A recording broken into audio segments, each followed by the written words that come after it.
ayam tabak, banyak lagi ayam. Ini ayam. Ayam. Ayam daging harga sama. Ayam daging harga sama.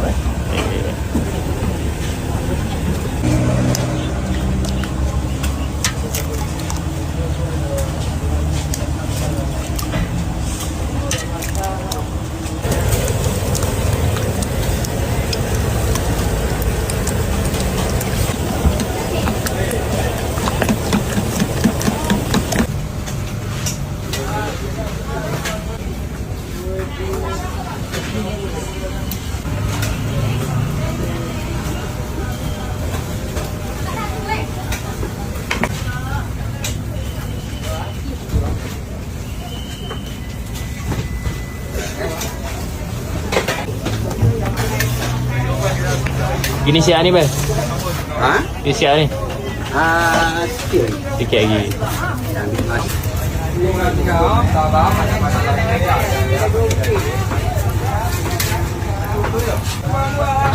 Martabak ayam.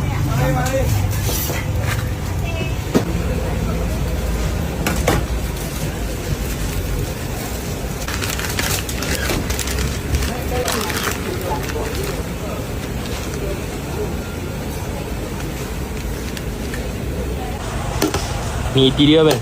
Ya kan? Ini daging dia. Ini daging.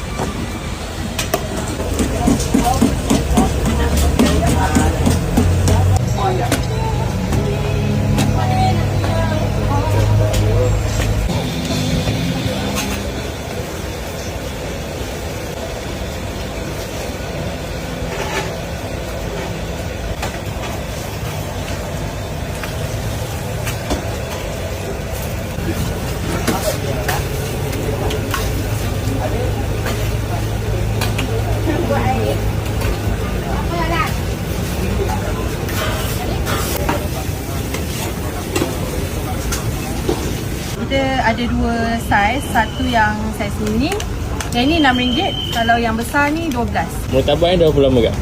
19 daripada 1963. Selasa sampai Ahad. Dari pukul 12.30 hari sampai pukul 7 petang. Kita ada dekat Unit 10 Bani, dekat area roundabout. Ni murtabak saiz dia memang besar macam ni. Tak kuah bawang sikit. Tak boleh nampak daging. Very soft, isi dia tebas, setiap bite dapat daging.